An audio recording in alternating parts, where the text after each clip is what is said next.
Я хочу рассказать про вот это задержание, которое произошло 2 марта в Брестской области, когда Дубопик задержал 7 человек, которых они считают участниками преступной группы, международной преступной группы «Революционное действие».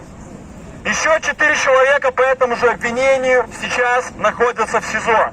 Это дело не только против белорусских анархистов и организации «Революционное действие». Это дело против каждого белоруса. Потому что сегодня они задерживают известных им анархистов по этому делу. Многие из задержанных не имели отношения к революционному действию или давно уже не являются активистами анархического движения. Сегодня они задержали одних анархистов, завтра задержат других. И когда это дело революционного действия дойдет до суда, появится новый прецедент, по которому каждый белорус может стать фигурантом нового дела о преступной организации.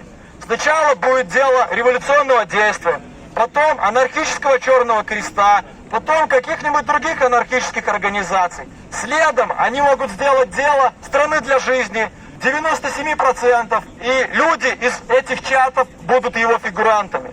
Поэтому мы все должны уделить много внимания поддержке людей, которые сейчас находятся в тюрьме, по этому делу и по другим.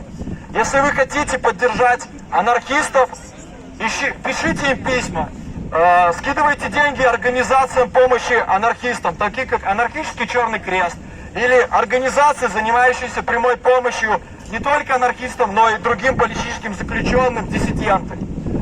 Как я уже говорил, пишите письма, помогайте распространять эту информацию, и будьте солидарны, и готовьтесь к тому дню, когда все мы поедем домой вбивать последний гвоздь в крышку гроба диктатуры. Спасибо.